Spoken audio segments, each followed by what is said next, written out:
Hi, I'm Steve. Damien and I have been planning this trip for a long time. I think we first mentioned it about 18 months ago as a possibility, and since the first day of the year we have been frantically planning, dehydrating food, buying new lightweight equipment and hoping everything's going to come together and get us here at the start. And so fortunately for us, here we are. We've got a beautiful day, okay, to make a start up Mount Tennent, heading south.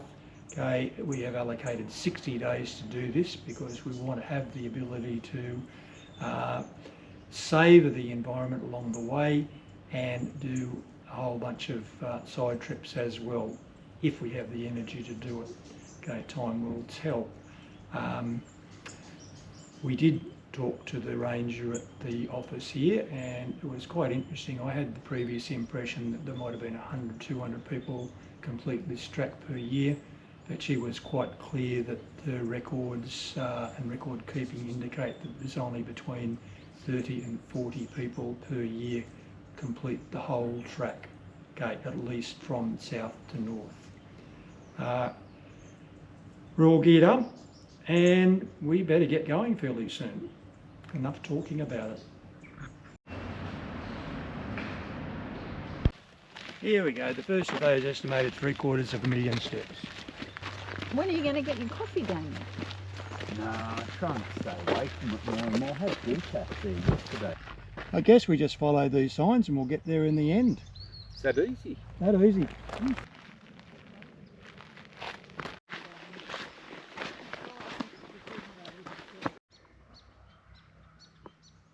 I've just completed 1 kilometre and all is going well. Not much further to go now. It's a beautiful day. It's starting to get a bit warm, surprisingly, because it was freezing cold this morning, but all good.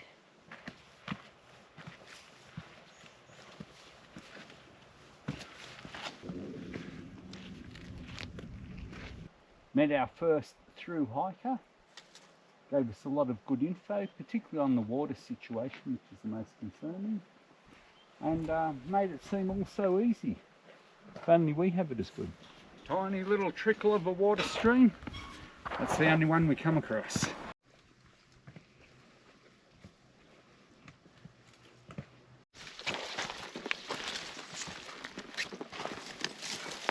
Just stopping for a lunch break.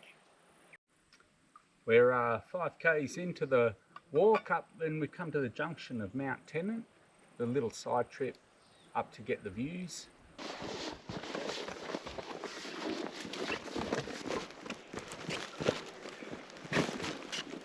There we have the summit tower on Mount Tennent becoming visible at the moment through the trees.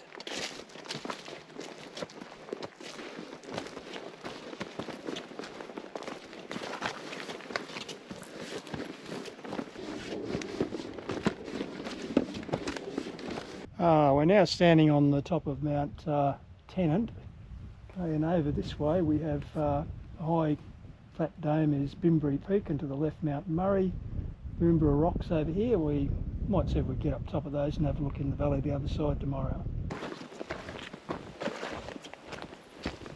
And it's quite obvious that there's not as many people get out past the Mount Tennent burner. We're 11.7 kilometres into the day, and there's a little unnamed creek that's got a nice pool of water at the bottom if you're desperate for water. Just coming out of the descent from Mount Tennent and walking along a flat long saddle towards Bushfold Flats. How's it feeling, Damien? Just wonderful. I'm in love. Yeah, we're getting close now. The shadows are lengthening.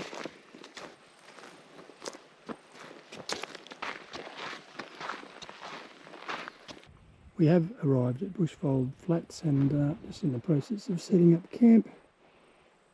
Okay, this went a little bit higher than the first camp, a little bit flatter we think, and heading down to the little dam, okay, to collect the water.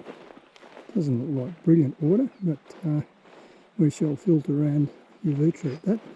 Got the tea through the filter, a gentle little squeeze, and it comes out. It needs a little bit of persuasion, but otherwise apparently shouldn't squeeze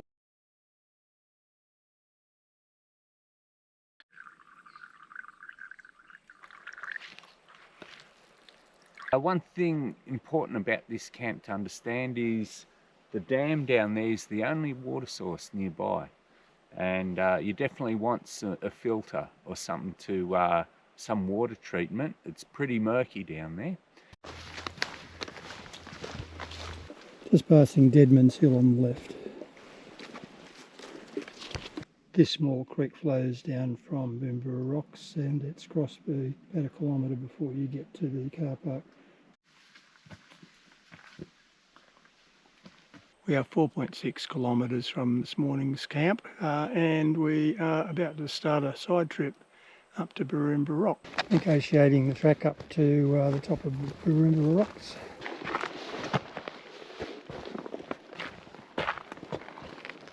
Nearly there.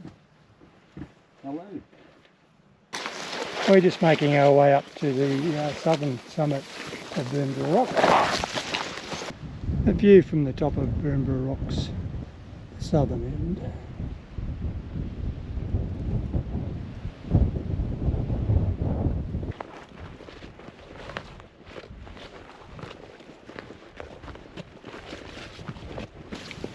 I could be wrong. If you can see a can, that's probably a better way.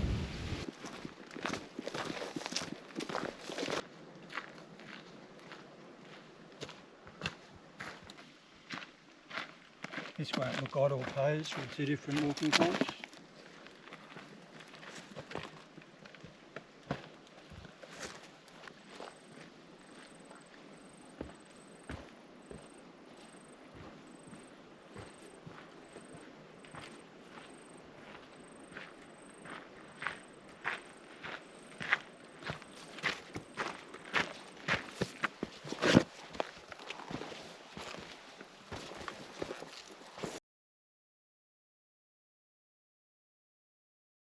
Plenty of wildlife in this place, lots of little roos, little wallabies coming up, and do be aware of the crows and the currawongs steal your bits of your meal if they can, but they're happy to hop in the tent too at times. The morning stroll along the road. We're just passing the intersection to the link road down to Cotter Hut, heading up to the boulders at the top for a look. Here we are in the car park. Legoland is just a little bit further on. We've come from Honeysuckle Creek campground this morning, 4.5 kilometres, all along dirt road. Got overtaken by a couple of cars. But now we switch on to a proper locked off walking track. We're off to Legoland. We've got some outstanding views from Legoland. We're now looking down over the Orroral River Valley. We believe we turn and go up to the right in the valley for the Australian Alps Walking Track. I've just made my second trip up to Legoland because I've managed to leave my water bottle behind. So I left it sitting on the top of a rock, and there it is. We're just 10 metres in from the car park, and there is a main track towards the right which goes to some nice boulders with a fantastic view down the Orroral River. But the main track out to Legoland is that fatal one just to the left. And that is the first boulder you walk past, and they're crossing a small stream after about a kilometre downhill walk from the link junction.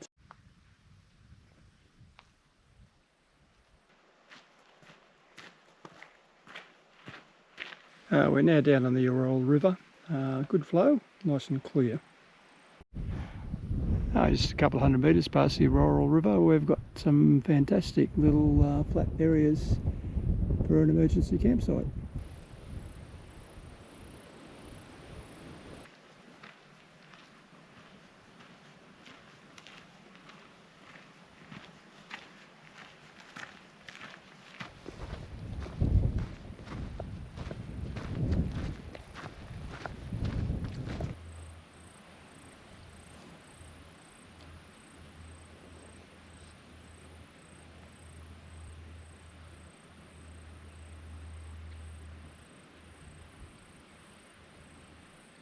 I've just walked over a section of boardwalk through a marshy region and arrived at James's Creek with some nice clear flowing water.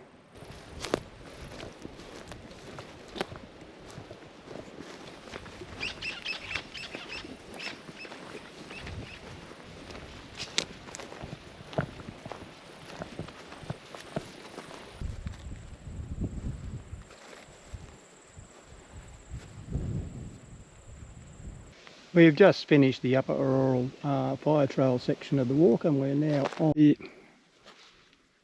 Here we are, 3 o'clock in the day. We've come down, we've got the Orroral River Valley down below us, and opposite, up on the top of the ridge, is Legoland up there where we were earlier in the day. There's plenty of wildlife around, roos abundant here. This is Prairie Dog Creek. There is water down there amongst the vegetation.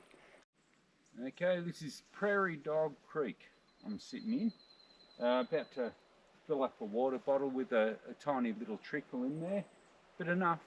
One could probably debate the positioning of this sign. It's not in use at the moment.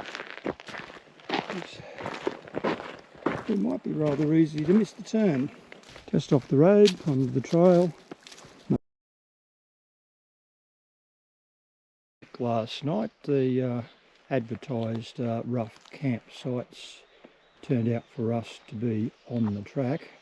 The only flat and relatively clear places we could find. Another spectacular night. Over to Damien. Yeah, I'd give it a 5 out of 10. Avoid this one. Just gearing up to take off from Sawpit Creek. Sawpit Creek, nice clear flowing water. We're coming out of Sawpit Creek into the light of day.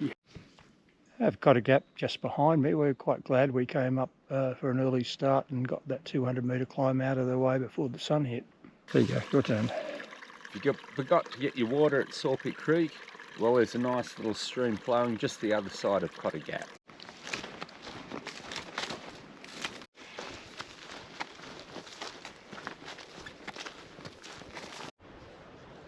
We're not far past Downs Creek campsite and we've got great views of Bimbri Peak. This is a view over the Cotter River towards the Cotter campground and Cotter Hut, which is the National Park's locked hut. Plenty of water in this one.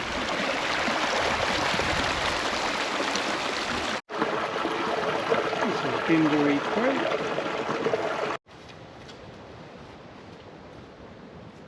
Little Bimbri Creek. I'm on candid camera.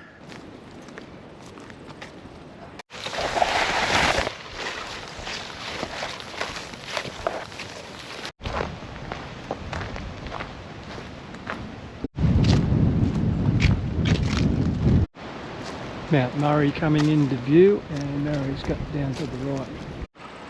Have a small creek below Murray's campsite. Now on Murray's Gap, there's Bimbri over there. Just retreated back down the track from Murray's Gap. There's a white pole marking where the water is. I have wandered back down 700 metres from Murray's Gap to this water source. This is the water supply at Murray.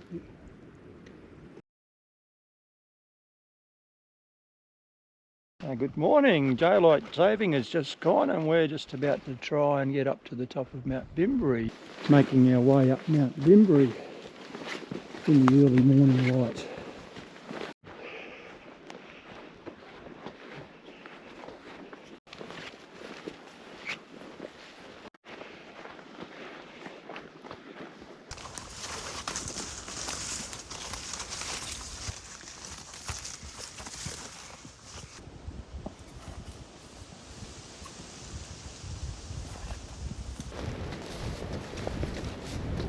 We are just past the transition point in the walk. Up on the hill behind us is a gate marking the line between Namadgi National Park and Kosciuszko National Park.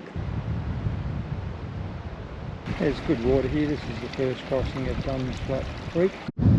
Looking out over Duns Flat, Duns Flat Creek is below. There are a few campsites out there amongst the trees. Back to Duns Creek. This is the last of about 4 crossings of the creek from the last one I mentioned. We have a beautiful tree-lined trail up out of Duns Creek along here.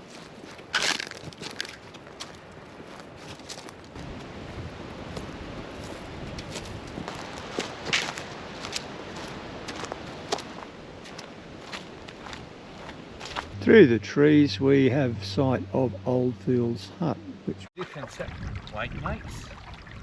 we're now just short of Oldfields Hut on the Big River, and great water quality. Here we are just exiting the Bimberry Wilderness. It's been a good few days to get through. Heaps of water along the way every 2 kilometres for us, so I didn't really have to carry any. Bit of wildlife roos through there, but there is no markers. And this sign says as much, so you need your GPS. We've just come up to a sign on the Murray's Gap Trail, which is straight ahead down here. It's okay for us going north to south. We have this sign which is correct, but this is a bit of a trap. This sign is meant to point there. It should be pointing straight up to go straight ahead. In fact, it points off into the left into the bush, which would be the wrong way. So you got to have your maps with you to double check these signs. Don't totally trust them. Approaching Oldfields Hut. It's about 25 years since it was last at Oldfields Hut. Looks like we've lost a couple of trees in the meantime. The fireplace is in the same place I recall it to be. Oldfields is an old grazier's hut, from the best of my knowledge, with magnificent views and open grassy fields in the front of it. As we pan around, we see it's also got a perfect view of Mount Bimberry and Murray's Gap behind that little hill, and Mount Murray further to the right. Certainly no mistaking where we are.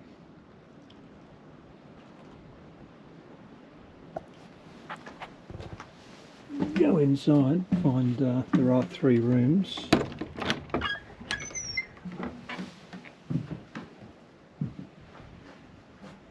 Fireplace, table, little bench seat, couple of shelves. Pretty sparse. Very much like the times when it was used for a grazier's shelter, I would imagine. We also have a small water tank down the side, which is currently full.